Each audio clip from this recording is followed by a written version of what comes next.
Apparently, in the last video I did about Forgotten Women of G.I. Joe, I missed a couple. So let's take a look at the ones that I missed.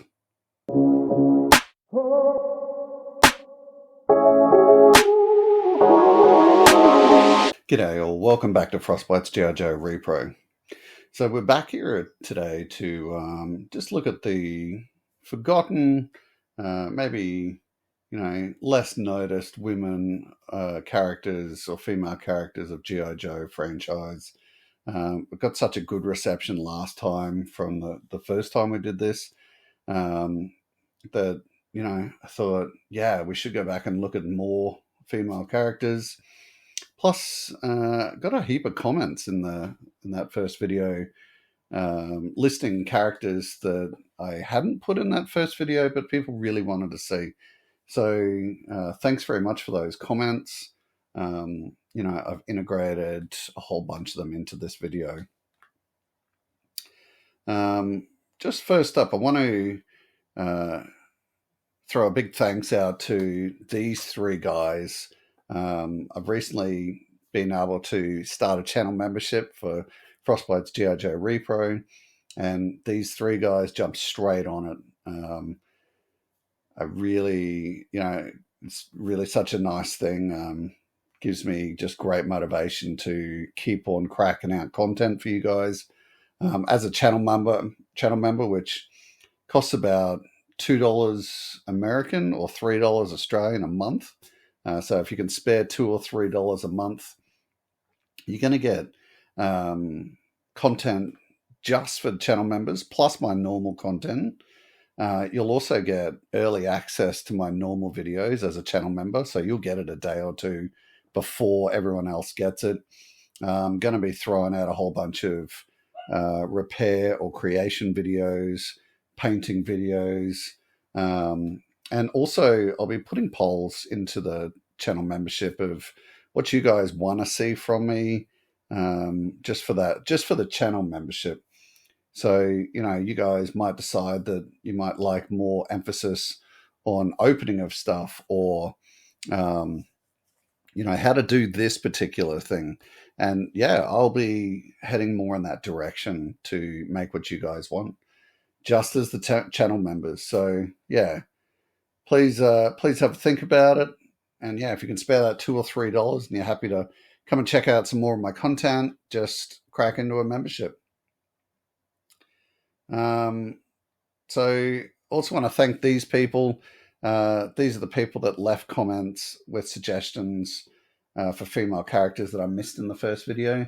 Thank you very much. Your comments were noted, and you will see the characters you talked about in those comments in this video. So yeah, that's why it always pays to leave comments if you would like to see certain things. More than happy to do content for stuff that I can learn about, and it helps you out as well. Okay, so first up, we're going to talk about Bomb Strike. I had a few people asking for Bomb Strike to be included, and yeah, why not? I went away, did a bit of research on her. We found out that Bomb Strike's real name is Alyssa Renee Stahl, and she was born in Cranston, Rhode Island. Her first appearance was in the large group shot that you can see on the slide there, which is America's Elite number 25.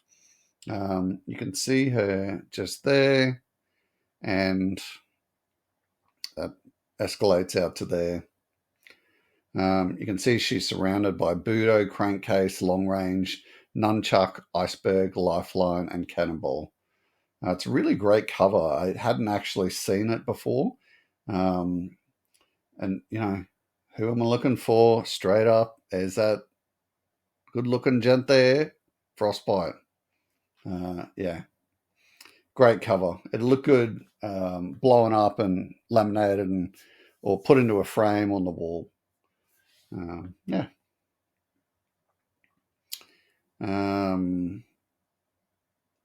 So after that appearance on that cover, she then had a short appearance in America's Elite number 32, where she appears in just one strip alongside Taurus and Heavy Duty. She's, fighting Cobra forces in Istanbul, in Turkey. And just from that strip, it sort of appeared that they had this character, but they didn't know how to use it very well in the comics. Because we had previously only seen her on that cover and then used as one strip, and yeah, just not very well used, I would think. Like, to me, female characters are always gold just for the ratio of men to women, for characters used in the Joe universe. So, and everyone loved Bombstrike. So, it's kind of a weird thing of just not using it properly. However, she went on to, you know, appear in 29 other issues, with a number of different characters. And you sort of saw in those later issues that she appeared very commanding, more like a soldier rather than a female advocate. She was definitely out there wrecking damage. Some of the issues I saw, she was just laying out the brutality. It was quite interesting to see. So, a few interesting facts. Bombstrike is the sister of the Cobra sniper Blackout, and also the Joe high altitude sniper, which is Barrel Roll. Her file card Blackout's file card reveals that the character was originally going to be named Cadet Bombshell. And I'm sort of glad that they stuck with Bombstrike rather than Bombshell, because Bombshell sort of is like the cover girl thing. It sort of denotes the beauty. And that's just not a military thing, right? There's no military in the world sort of paying attention to a woman's beauty. Like maybe in the 80s, that's cool, but yeah, sort of good to see that change was made. The character's real name and birthplace were actually based on Hasbro lead designer Dwight Stahl's youngest daughter, Alyssa. So full name and birthplace, which I thought was pretty cool. So her birthplace, which was Cranston, is in the east part of the state, immediately south of Providence. So Ace, Bullhorn, DJ, Dogfight, Ice Cream Soldier, Sky Striker, and Major Storm all come from Providence itself. Hasbro's headquarters is in nearby Pawtucket, which is why so many Joes come from this state. As far as the toys go, Bombstrike only had one toy version released, as far as I know, which was the 2005 figure bundled in with Crocmaster. It was a totally original body mold, which most of it was later used for G.I. Jane in 2006. She came with a tiny black pistol, a backpack, comms gauntlet, the submachine gun, and yeah, that's it. And a card listed her as a forward air controller with a secondary specialty of counterintelligence. Her file card read,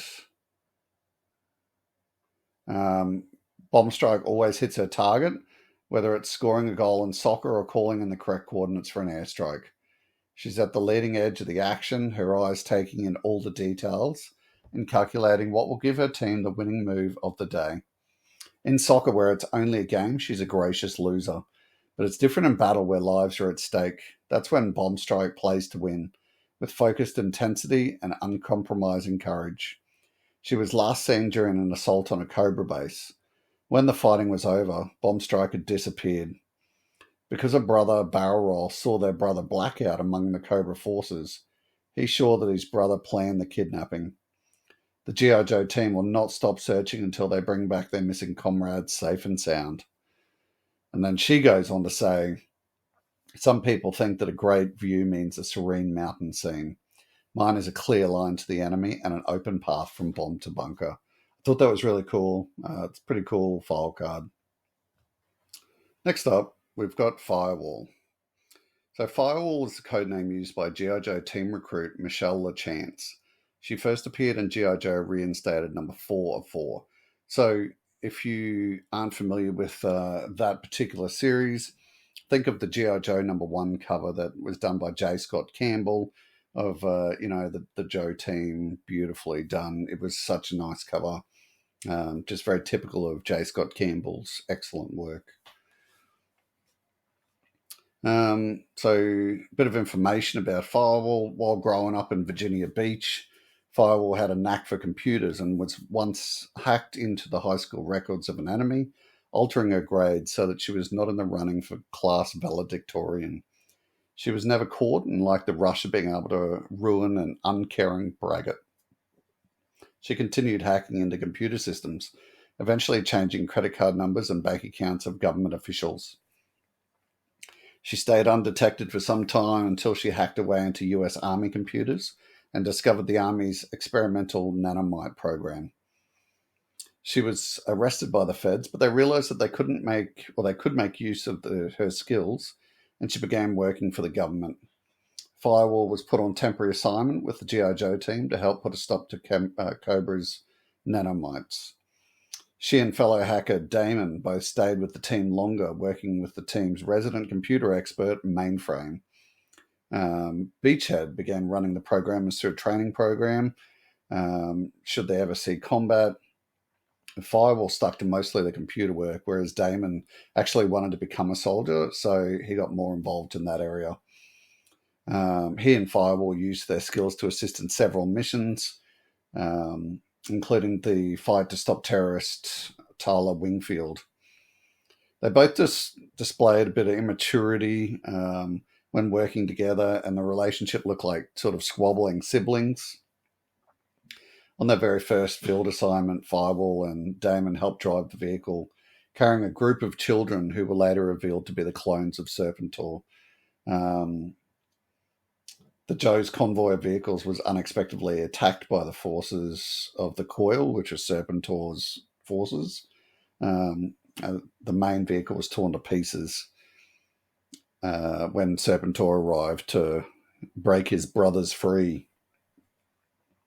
When Damon tried to stop him, Serpentor actually grabbed him by the throat and snapped his neck, killing him, as Firewall and Roadblock looked on.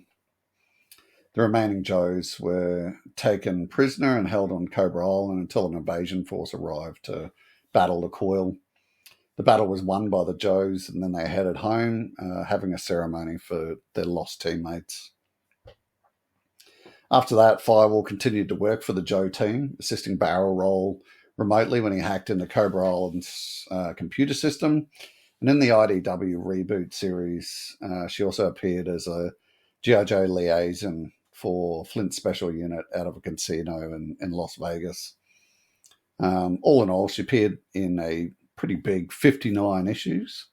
We never saw a figure for this character, so there's probably a chance that we'll see something coming out, probably more likely to be Super 7 O-Ring rather than classified. Although a classified figure of this would be pretty cool, but I'm an O-Ring guy, so I'm always rather get those figures coming out. All right, that's Firewall. Next up, we've got Armada. So Armada is the codename used by Lillian Osborne, whose first appearance was in G.I. Joe Reinstated, so that same comic series, but she came out in number 2. Extremely manipulative and cunning. Armada is her own double agent. Nothing's beneath her so long as the payoffs are good. So she's all about what she can get from something rather than, serving people. Not just for the money. Lillian Osborne was actually born rich. Her ultimate goal is to be right. So cunning makes sure that the game is played the right way. Whether or not anyone knows, she is the one pulling the strings. What started out as a punishment turned into a wealth of talent for explosives and behind-the-scenes indiscretions that make her rise behind Cobra Line seem inevitable. The only problem will be if she finds out what she is looking for when she gets there, or if she will change sides and begin the game anew. Sort of found she's the daughter of wealthy British bureaucrats. She was born in Henley-on-Thames in Oxfordshire. she became an incredibly spoiled teenager and was never satisfied with what her parents gave her. When they cut back on her allowance, she just simply stole from them. Her father was fed up and sent Lillian to the Royal Military Academy at Sandhurst. She took to the military life surprisingly well and graduated with top honours, and then moved on to the British Army, where she was trained in counterintelligence and explosive ordnance disposal. While serving in the Army, she had a chance meeting with a Mr. Alexander McCullen. The young man's tales of the storied history of his family, who are the Destro clan, persuaded Osborne to leave the army and help in his quest to take over his family's arms dealing business. She soon discovered that Alexander's claims of military experience and underworld connections were pretty much exaggerated, but she stuck with him, believing his plan had merit. Also, interest in McCullum was becoming more than just professional. So she's used her skills and influence to become a ranking field commander in Destro's Mars forces, and shifts her focus to trying to use Alexander and Destro against one another for her own benefit. She secretly wishes to eliminate the Baroness so that she'll have more time with Destro. So, like Firewall, we never saw a figure for this character. I'd be thinking this would be more likely a Super 7 O-ring figure rather than a classified figure. But yeah, another female character coming out in the O-ring range would be pretty cool. Next up, we've got Mayday.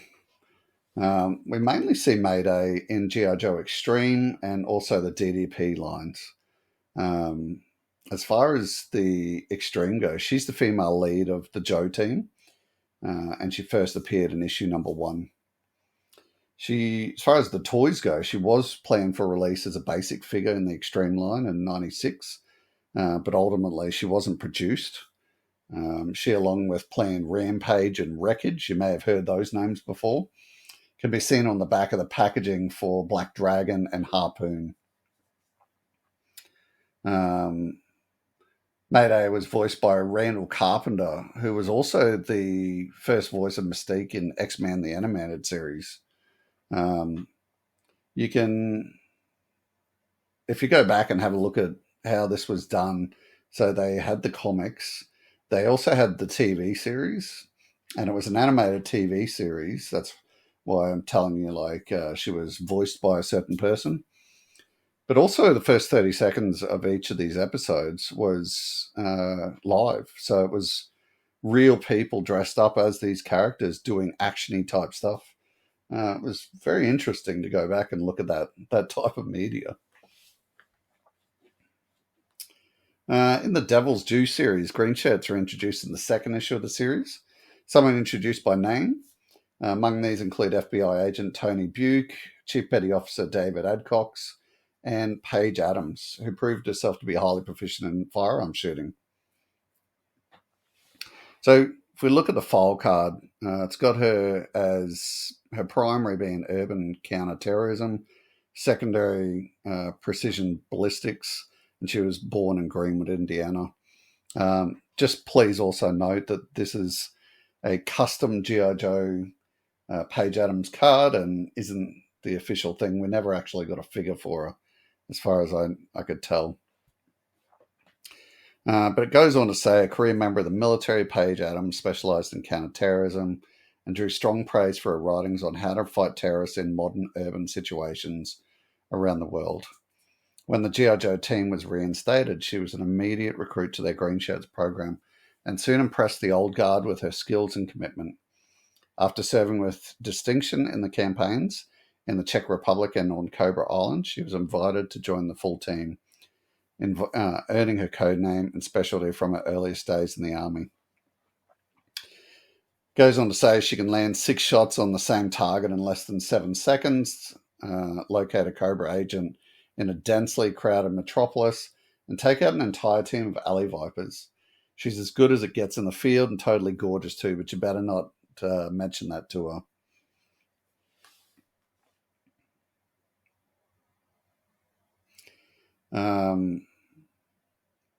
So this was actually her first mention in the DDP series, even though it talked about getting introduced in issue number 2, we saw her sort of appearing in that first issue, and you can see she's mentioned in this text bubble here, Sergeant Paige Adams.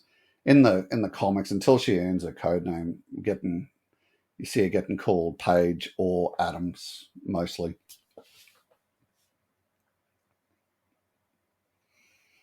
Okay, next up, we've got G.I. Jane.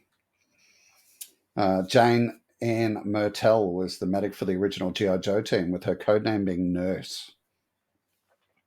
Interesting, her specialty was in particle physics and also combat nursing. I had a bit of a laugh at that. So her first appearance was in G.I. Joe number 86, and literally she was just asking to be called Jane when the head of security, who is Joe, tried to introduce her. When the G.I. Joe members are attacked by Iron Grenadiers in this top secret building, they all work together to do their best to defend some programming disks. The Grenadiers turn out to be assorted Cobra Vipers who, working under Firefly to get the disks, Joe and Jane use their fancy laser to blow up the drone, which was delivering the disc to Cobra Commander. When Hawk then goes on to talk about making Joe an honorary G.I. Joe, you can see in the bubble here that she says that that's hilarious because Joe is the original G.I. Joe. And then Joe states that Jane was their nurse. And I sort of just laughed at Muskrat just saying, golly, I always thought you were bigger. That was a really crappy American accent, but we'll all live. Okay, so for toys, we can see that G.I. Jane was released as part of the 22nd series, so 2006, and it was part of the Viper Lockdown set. The pack, as you can see on the slide, also included G.I. Joe V2, Interrogator V3, and 3 Viper guards down the bottom there. The body mold for this is all from Bomb Strike, except for the head, which was entirely original.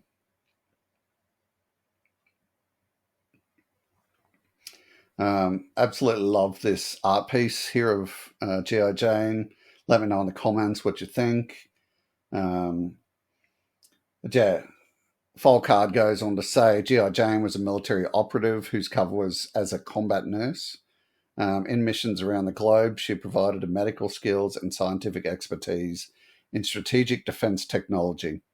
When G.I. Joe formed his covert team, he recruited her as a scientific specialist while maintaining her official cover as a nurse. She eventually left the military to get a PhD.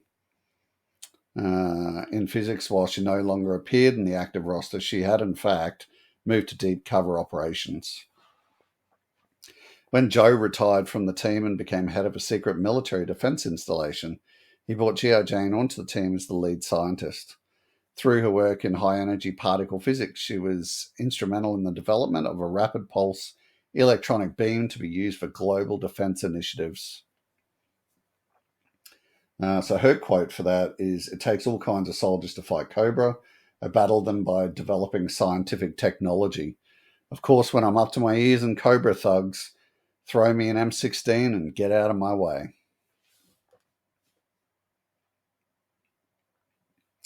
Then went on to see like another excellent figure. So this is the V2 version. It was created using the torso and waist of Lady J, arms of CoverGirl, head of Helix, and the legs, surprisingly, of Hawk. I didn't know Hawk had such great legs. You can note that the file card description on this is exactly the same as the V1.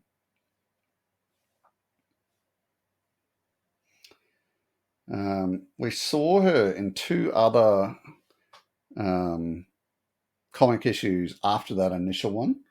So the first one was in number 127. You can see her and Joe talking about each other.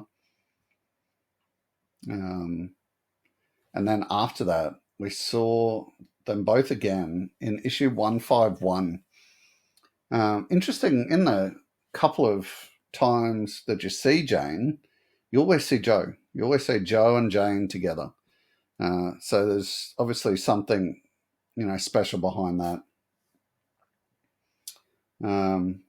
Yeah. Next up, we have Alice. So Alice was someone, if you go back to the comments of my first video, you'll see that had a really great discussion with one of the people who watched the video, and they asked about someone named Dallas in the Lasers in the Night cartoon episode. So I went back, watched it a heap of times, like 10 times or something, found out it was Alice, and looked into it more, and found out that we actually only encounter the character of Alice once in the G.I. Joe universe, and that is this particular point of time in this one episode.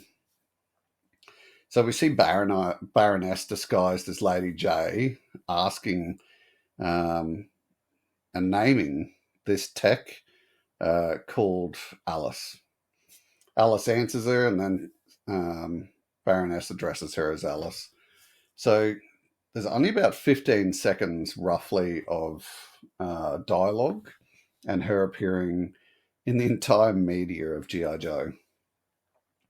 So the really odd thing about it is that the writers of G.I. Joe decided to name this character, but we know nothing about her, and we've never seen her again. It was just really odd. So I would say, as far as, her job, I would say she's an AvTech, so an aviation technician. And in particular, when you look at an AvTech, you can probably say they're either a blackhander or a whitehander. Blackhanders being AvTechs that work on the actual parts of the aircraft, like the engines and stuff like that. Whereas the whitehanders are the ones that play with the internal tech. So your computer parts, stuff like that, stuff that basically isn't touching oil or grease or something. So we call them white-handers because they keep their hands white. And just seeing what Alice was doing in this episode, definitely a white-hander to me. Just interestingly, the images that you can see on the screen now, they were done by a website called Joe Concepts. Go check them out. Obviously, the person on this website was thinking about, how odd it was to have Alice as a character when we know nothing about her as well.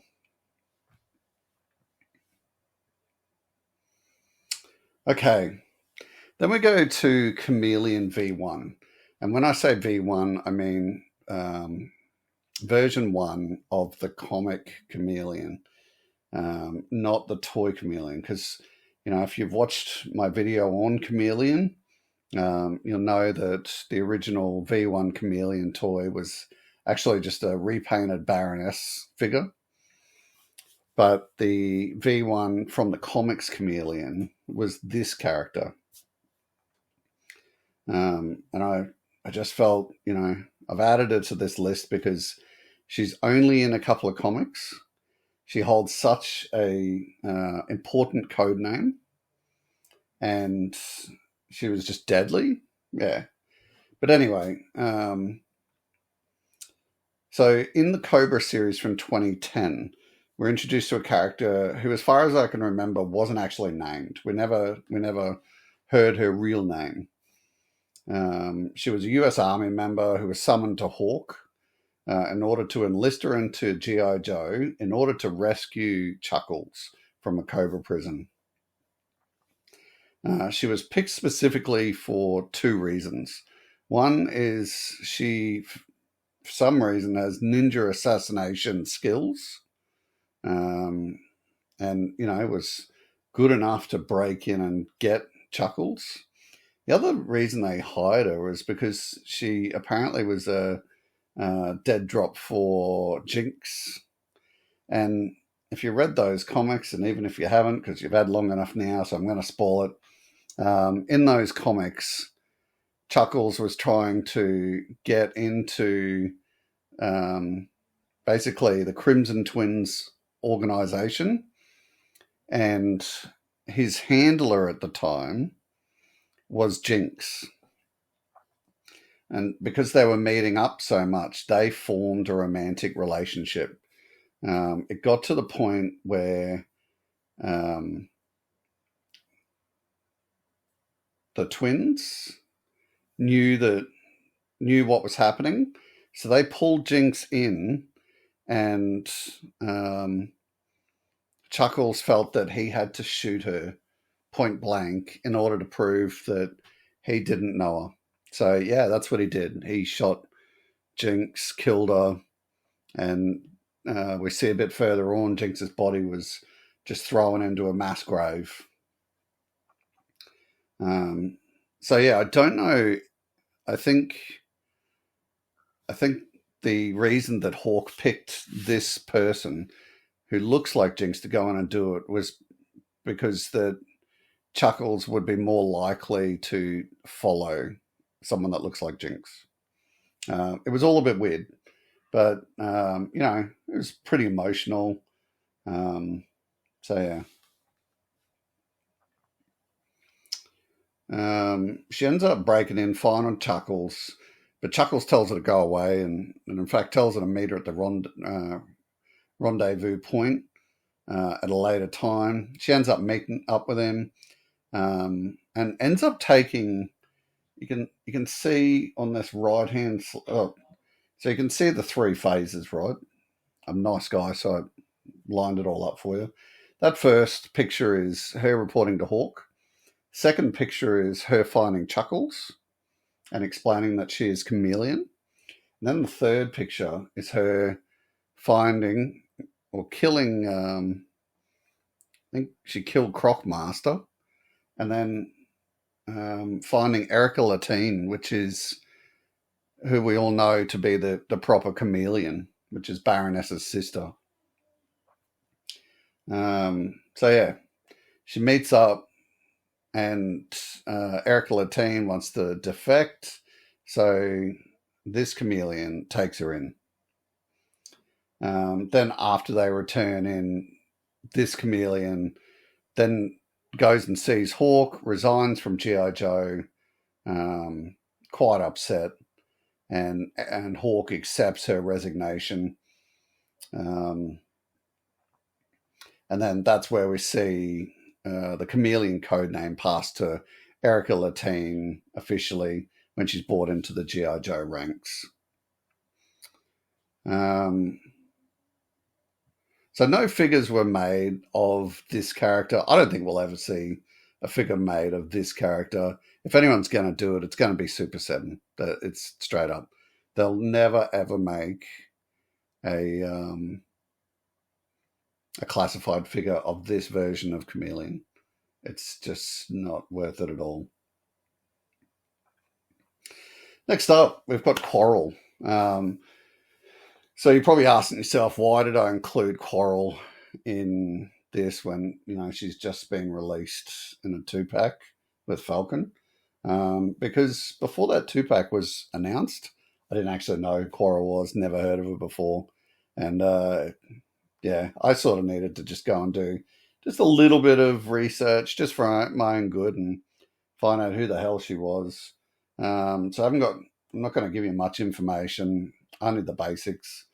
And that is that Quarrel was originally introduced as part of Action Force, which was a line of figures that came to include G.I. Joe molds and later actual G.I. Joe characters after Palitoy got the license from Hasbro. It's pretty sort of easy to see that Quarrel was derived from the mold for Scarlet and originally hailed from Switzerland. In the 2005 to 2018 IDW comics, it's not actually clear if Quarrel is British, but we see her at one point on a cover for Revolutionaries #1, and she has a Union Jack armband, like that was found on the 2013 club exclusive toy. And we also see on that, the shuriken on the arm, which is oddly specific to Scarlet. So later on, Quarrel became part of the US G.I. Joe line, also redecoed from Scarlet, from the Collectors Club figure. I really missed out on that Collectors Club thing. I would have, if I had the chance over, I'd probably subscribe to it. There were some really nice figures that came out of it. Her original Action Force profile said she was an expert with Cantonese butterfly knives, and hence the pun in the Transformers issue, which was Escape from Primus, that she's a Swiss Army knife expert, being that she's from Switzerland and she's an army knife expert. Yeah, it's a pun. It's funny. So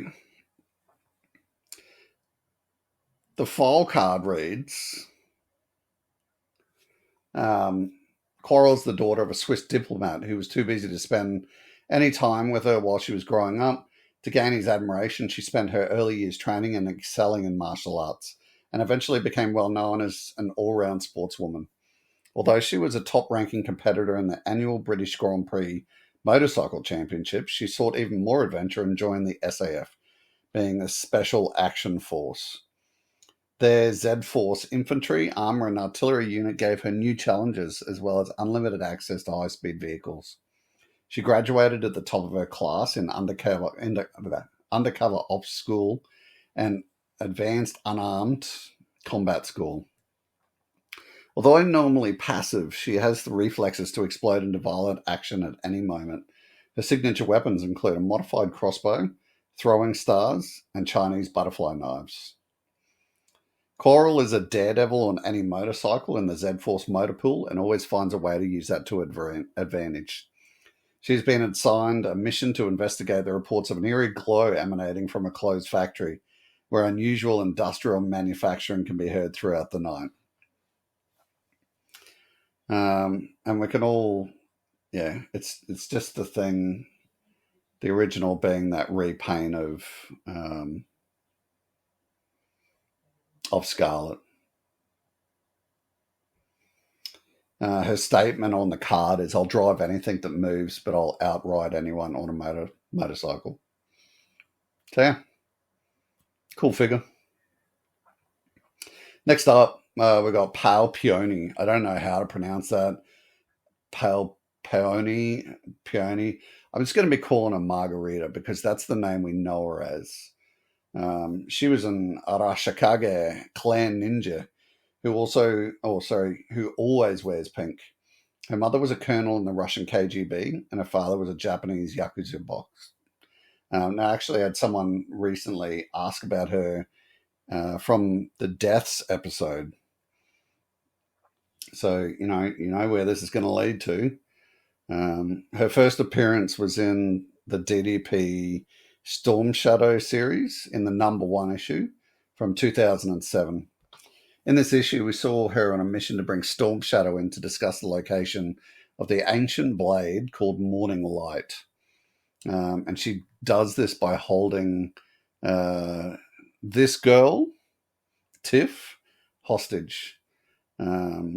She's referred to as Margarita Shiro a couple of times in the comics, and she's labeled as a top operative for the International Research Institute of Zurich, or as it's referred to a couple of times, IRIS. She's stated to be also an ex-Russian security forces member. In issue #2, she battles Storm Shadow directly, and not just running around with guns and stuff. It was a full-on battle where Storm Shadow actually describes her as very good. I thought that was quite interesting. So we sort of look at Storm Shadow and Snake Eyes being the top ninjas, and if he's describing her as very good, I thought that was a bit of a compliment. So throughout the stories, go and check it out. I found the art a bit odd, but the stories were good. Only to that #4. Anything past that, it's just I didn't think it was worth my time. But we leave her in issue 4 as she forms a friendship through respect with Storm Shadow, and at the end of that episode looks to go, or at the end of that issue, looks to go and take over the clan. Unfortunately, in issue 207 of Real American Hero, we saw her demise. She effectively was in a car with a cyborg and just got vaporized. You can see it there. That was all that was left of her. She was actually on a mission with Jinx, and Jinx was a good friend of hers at the time.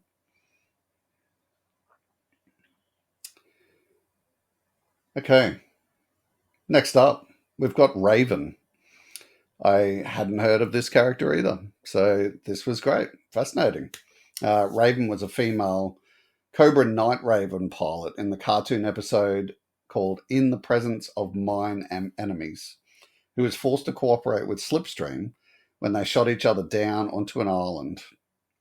And Dr. Mindbender was planning on trying to regain this island.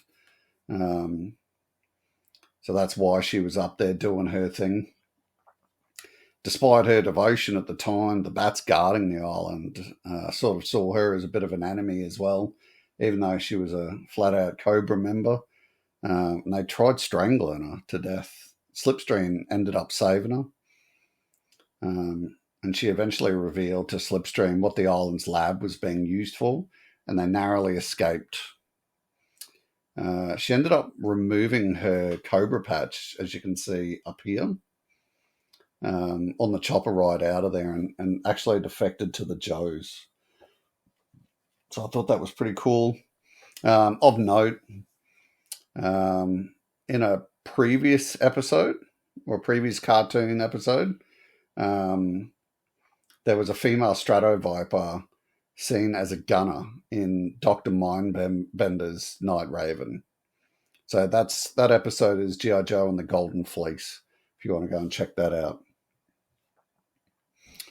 As far as real-world references, and these are just interesting points as well, the episode was inspired by the book In the Presence of Mine Enemies, which is the story of a US Navy pilot struggling to survive in a prison during the Vietnam War after his plane is shot down. Also, the episode and the book's title is from Psalm 23:5 in the Bible, which states, Thou preparest a table before me in the presence of mine enemies. Thou anointest my head with oil, my cup runneth over. Not a religious guy, just that's where that's from.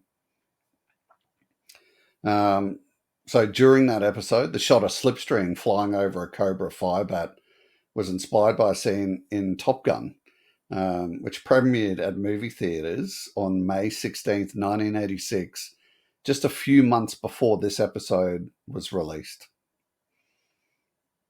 And lastly, before releasing his parachute into a Night Raven, Slipstream quips that it is time to play a game called Shoots and Lasers, which is a reference to, obviously, the board game Shoots and Ladders. Good old Slipstream. Such a joker.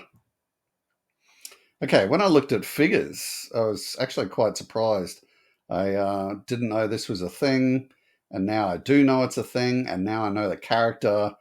I am probably going to be checking eBay prices and just seeing if it's possible to find this one. Because I've got my Strato Vibe, my Night Raven hanging on the wall behind me, just up here. So yeah, what better pilot to have sitting in that Night Raven?